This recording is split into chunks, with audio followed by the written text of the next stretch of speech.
உபாகமம் 21 அதிகாரம். உன் தேவனாகிய கர்த்தர் உனக்கு சுதந்தரிக்க கொடுக்கும் தேசத்தில் கொலை செய்யப்பட்டு கிடக்கிற ஒருவனை வெளியிலே கண்டு அவனை கொன்றவன் இன்னான் என்று தெரியாதிருந்தால் உன் மூப்பரும் உன் நியாயாதிபதிகளும் புறப்பட்டு போய் கொலை செய்யப்பட்டவனை சுற்றிலும் இருக்கும் பட்டணங்கள் மட்டும் அடப்பார்களாக. கொலை செய்யப்பட்டவனுக்கு சமீபமான பட்டணத்து மூப்பர் வேலையில் பண்படாததும் நுகத்தடியில் பிணைக்கப்படாததுமான ஒரு கிடாரியை பிடித்து உழுது விதையாத தரிசான பள்ளத்தாக்கிலே அதை கொண்டு போய் அந்த பள்ளத்தாக்கிலே அதன் தலையை வெட்டி போட கடவர்கள். உன் தேவனாகிய கர்த்தர் தமக்கு ஆராதனை செய்யவும் கர்த்தருடைய நாமத்திலே ஆசீர்வதிக்கவும் லேவியின் குமாரராகிய ஆசாரியரை தெரிந்து கொண்டபடியால் அவர்களும் அத்தருணத்தில் வந்திருக்க வேண்டும். அவர்கள் வாக்கின்படியே சகல வழக்கும் சகல காய சேதமும் தீர்க்கப்பட வேண்டும். கொலை செய்யப்பட்டவனுக்கு சமீபமான பட்டணத்தின் மூப்பர் எல்லாரும் பள்ளத்தாக்கிலே தலைவெட்டப்பட்ட கிடாரியின் மேல் தங்கள் கைகளை கழுவி, எங்கள் கைகள் அந்த இரத்தத்தை சிந்தின இல்லை, எங்கள் கண்கள் அதை கண்டதும் இல்லை. கர்த்தாவே, நீர் மீட்டு கொண்ட உமது ஜனமாகிய இஸ்ரவேலின் மேல் குற்றமில்லாத இரத்த பழியை சுமத்தாமல் உமது ஜனமாகிய இஸ்ரவேலின் மேல் கிருபை உள்ளவராயிரும் என்று சொல்வார்களாக. அப்பொழுது இரத்தப்படி அவர்களுக்கு நிவர்த்தியாகும். இப்படி கர்த்தரின் பார்வைக்கு செம்மையானதை நீ செய்வாயாகில் குற்றமில்லாத இரத்தப்படியை உன் நடுவிலிருந்து விலக்கி போடுவாய். நீ உன் சத்துருக்களுக்கு எதிராக யுத்தத்திற்கு புறப்பட்டு உன் தேவனாகிய கர்த்தர் அவர்களை உன் கையில் ஒப்பு கொடுக்கிறதினால் அவர்களை சிறைப்பிடித்து வந்து சிறைகளில் ரூபவதியான ஒரு ஸ்திரீயை கண்டு அவளை விவாகம் பண்ண விரும்பி அவளை உன் வீட்டிற்குள் அழைத்து கொண்டு போவாயானால் அவள் தன் தலையை சிரைத்து தன் நகங்களை களைந்து தன் சிறையிருப்பின் வஸ்திரத்தையும் நீக்கி உன் வீட்டிலிருந்து ஒரு மாதம் மட்டும் தன் தகப்பனையும் தாயையும் நினைத்து துக்கம் கொண்டாட கடவள். அதன் பின்பு நீ அவளோட சேர்ந்து அவளுக்கு புருஷனாயிரு. அவள் உனக்கு மனைவியாயிருப்பாள். அவள் மேல் உனக்கு பிரியமில்லாமற் போனால் நீ அவளை பணத்திற்கு விற்காமல் அவளை தன் இஷ்டப்படி போக விடலாம். நீ அவளை தாழ்மைப்படுத்தினபடியினால் அவளாலே ஆதாயம் பெறும்படி தேட வேண்டாம். 2 மனைவிகளை உடைய ஒருவன் ஒருத்தியின் மேல் விருப்பமாயும் மற்றவள் மேல் வெறுப்பாயும் இருக்க இருவரும் அவனுக்கு பிள்ளைகளை பெற்றார்களே ஆகில் முதல் பிறந்தவன் வெறுக்கப்பட்டவளின் புத்திரனானாலும் தகப்பன் தனக்குண்டான ஆஸ்தியை தன் பிள்ளைகளுக்கு பங்கிடும் நாளில் வெறுக்கப்பட்டவளிடத்தில் பிறந்த முதற் பேரானவனுக்கு சேஷ்ட புத்திர சுதந்திரத்தை கொடுக்க வேண்டுமே, அல்லாமல் விருப்பப்பட்டவளிடத்தில் பிறந்தவனுக்கு கொடுக்கலாகாது. வெறுக்கப்பட்டவளிடத்தில் பிறந்தவனை சேஷ்ட புத்திரனாக அங்கீகரித்து தனக்குண்டான ஆஸ்திகளில் எல்லாம் 2 பங்கு அவனுக்கு கொடுக்க வேண்டும். அவன் தன் தகப்பனுடைய முதற் பலன். சேஷ்ட புத்திர சுதந்திரம் அவனுக்கே உரியது. தன் தகப்பன் சொல்லையும் தன் தாயின் சொல்லையும் கேளாமலும் அவர்களால் தண்டிக்கப்பட்டும் அவர்களுக்கு கீழ்ப்படியாமலும் போகிற அடங்காத துஷ்ட பிள்ளை ஒருவனுக்கு இருந்தால் அவன் தகப்பனும் அவன் தாயும் அவனை பிடித்து அவன் இருக்கும் பட்டணத்தின் மூப்பரிடத்துக்கும் அவ்விடத்து வாசலுக்கும் அவனை கொண்டு போய், எங்கள் மகனாகி இவன் அடங்காத துஷ்டனாயிருக்கிறான், எங்கள் சொல்லை கேளான், பெருந்தீனிக்காரனும் குடியனுமாய் இருக்கிறான் என்று பட்டணத்தின் மூப்பரோடே சொல்வார்களாக. அப்பொழுது அவன் சாகும்படி அந்த பட்டணத்து மனிதர் எல்லாரும் அவன் மேல் கல்லறிய கடவர்கள். இப்படியே தீமையை உன் நடுவிலிருந்து விலக்கி போட வேண்டும். இஸ்ரவேலர் எல்லாரும் அதை கேட்டு பயப்படுவார்கள். கொலை செய்யப்பட ஒருவன் மேல் சாவுக்கு பாத்திரமான பாவம் உண்டாயிருக்க அவனை கொலை செய்யும்படி மரத்திலே தூக்கி போடுவாயானால் இரவிலே அவன் பிரேத மரத்திலே தொங்கலாகாது. அந்நாளிலே தானே அதை அடக்கம் பண்ண வேண்டும். தூக்கி போடப்பட்டவன் தேவனால் சபிக்கப்பட்டவன். ஆகையால் உன் தேவனாகிய கர்த்தர் உனக்கு சுதந்திரமாக கொடுக்கும் உன் தேசத்தை தீட்டுப்படுத்தாயாக. உபாகமம் 22 அதிகாரம். உன் சகோதரனுடைய மாடாவது ஆடாவது வழி தப்பி போகிறதை கண்டாயானால் அதை காணாதவன் போலிராமல் அதை உன் சகோதரனிடத்துக்கு திருப்பி கொண்டு போக கடவாய். உன் சகோதரன் உனக்கு சமீபமாயிராமலும் உனக்கு அறிமுகமாயிராமலும் இருந்தால் நீ அதை உன் வீட்டிற்கு கொண்டு போய் அதை உன் சகோதரன் தேடி வரும் மட்டும் உன்னிடத்திலே வைத்து அவனுக்கு திரும்ப கொடுக்க கடவாய். அப்படியே அவன் கழுதையை குறித்தும் செய்ய கடவாய். அவன் வஸ்திரத்தை குறித்தும் அப்படியே செய்ய கடவாய். உன் சகோதரனிடத்திலிருந்து காணாமற் போனவைகளில் எதையாகலும் கண்டுபிடித்தாயானால் அப்படியே செய்ய கடவாய். அவைகளை நீ காணாதவன் போல விட்டு போகலாகாது. உன் சகோதரனுடைய கழுதையாவது அவனுடைய மாடாவது வழியிலே விழுந்து கிடக்கிறதை கண்டாயானால் அதை காணாதவன் போல விட்டு போகாமல் அவனோட கூட அதை தூக்கி எடுத்து விடுவாயாக. புருஷரின் உடைகளை ஸ்திரீகள் தரிக்கலாகாது, ஸ்திரீகளின் உடைகளை புருஷரும் தரிக்கலாகாது. அப்படி செய்கிறவர்கள் எல்லாரும் உன் தேவனாகிய கர்த்தருக்கு அருவருப்பானவர்கள்.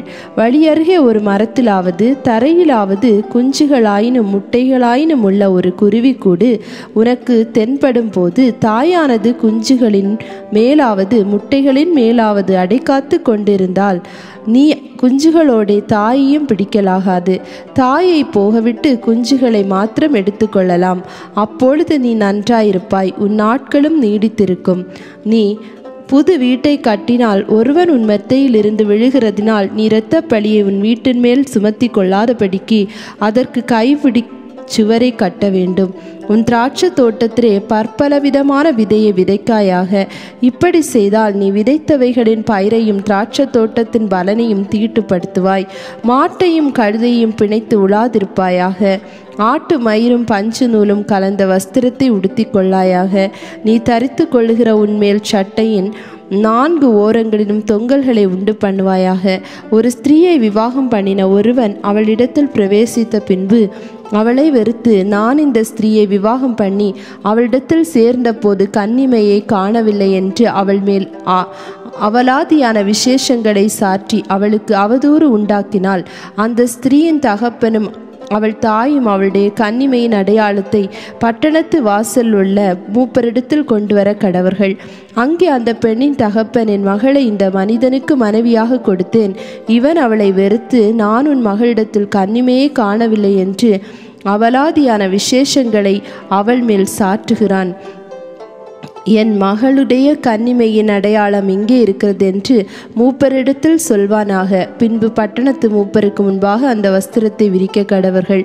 அப்பொழுது அந்த பட்டணத்து மூப்பர் அந்த மனிதனை பிடித்து அவனை தண்டித்து, அவன் இஸ்ரவேலில் ஒரு கன்னிகை அவதூறு பண்ணினதினாலே அவன் கையில் 100 வெள்ளிக்காசை அபராதமாக வாங்கி பெண்ணின் தகப்பனுக்கு கொடுக்க கடவர்கள். அவளோ அவனுக்கு மனைவியாய் இருக்க வேண்டும். அவன் தன் ஜீவனுள்ள அளவும் அவளை தள்ளிவிடக்கூடாது. அந்த பெண்ணிடத்தில் கன்னிமை காணப்படவில்லை என்னும் சங்கதி மெய்யப்பட்டதே. ஆனால் அந்த பெண்ணை அவள் தகப்பனுடைய வீட்டு வாசலுக்கு முன்பாக கொண்டு வந்து அவள் இஸ்ரவேலில் மதிக்கெட்ட காரியத்தை செய்து தன் தகப்பன் வீட்டிலே பேசித்தனம் பண்ணினபடினாலே அவளுடைய பட்டணத்து மனிதர் அவளை கல்லறிந்து கொல்ல கடவர்கள். இப்படியே தீமையை உன் நடுவிலிருந்து விலக்க கடவாய். புருஷனுக்கு விவாகம் பண்ணப்பட்ட ஸ்திரீயோட ஒருவன் சயனிக்க கண்டுபிடிக்கப்பட்டால் அந்த ஸ்திரீயோட சயனித்த மனிதனும் அந்த ஸ்திரீயும் இருவரும் சாக வேண்டும். இப்படியே தீமையை இஸ்ரவேலிலிருந்து விலக்க கடவாய். கன்னிகையான ஒரு பெண் ஒருவனுக்கு நியமிக்கப்பட்டிருக்கையில் மற்றொருவன் அவளை ஊருக்குள்ளே கண்டு அவளோட சயனித்தாள். அப்பொழுது அந்த பெண் ஊருக்குள்ளிருந்தும் கூக்குரலிடாததினாலும் அந்த மனிதன் பிறனுடைய மனைவியை கற்பழித்தபடியினாலும் இருவரையும் அந்த பட்டணத்து வாசலுக்கு முன் கொண்டு போய் அவர்கள் மேல் கல்லறிந்து கொல்ல கடவீர்கள். இப்படியே தீமையை உன் நடுவிலிருந்து விலக்க கடவாய். ஒருவனுக்கு நியமிக்கப்பட்ட பெண்ணை வெளியிலே ஒருவன் கண்டு அவளை பலவந்தமாய் பிடித்து அவளோட சயனித்தானே ஆகில் அவளோட சயனித்த மனிதன் மாத்திரம் சாக கடவன். பெண்ணுக்கு ஒன்றும் செய்யலாகாது.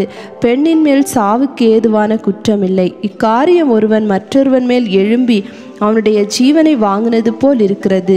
வெளியிலே அவன் அவளை கண்டுபிடித்தான். நியமிக்கப்பட்ட பெண் அப்பொழுது கூக்குரலிட்டும் அவளை காப்பாற்றுவார் இல்லாமற் போயிற்று. நியமிக்கப்படாத கன்னியாஸ்திரி ஆகிய ஒரு பெண்ணை ஒருவன் கண்டு கையை பிடித்து அவளோட சயனிக்கையில் அவர்கள் கண்டுபிடிக்கப்பட்டால் அவளோட சயனித்த மனிதன் பெண்ணின் தகப்பனுக்கு 50 வெள்ளிக்காசை கொடுக்க கடவன். அவன் அவளை கற்பழித்தபடியினாலே அவள் அவனுக்கு மனைவியாயிருக்க வேண்டும். அவன் உயிரோடு இருக்கும் அளவும் அவளை தள்ளிவிடக்கூடாது. ஒருவனும் தன் தகப்பனுடைய மனைவியை சேரலாகாது. தன் தகப்பன் மானத்தை அவன் வெளிப்படுத்தலாகாது. உபாகமம் 23ஆம் அதிகாரம்.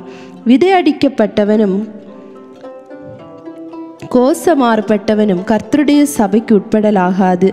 பேசி பிள்ளையும் கர்த்தருடைய சபைக்குட்படலாகாது. அவனுக்கு 10ஆம் தலைமுறையானவனும் கர்த்தருடைய சபைக்குட்படலாகாது. அம்மோனியனும் மோவாபியனும் கர்த்தருடைய சபைக்குட்படலாகாது. 10ஆம் தலைமுறையிலும் என்றைக்கும் அவர்கள் கர்த்தருடைய சபைக்குட்படலாகாது.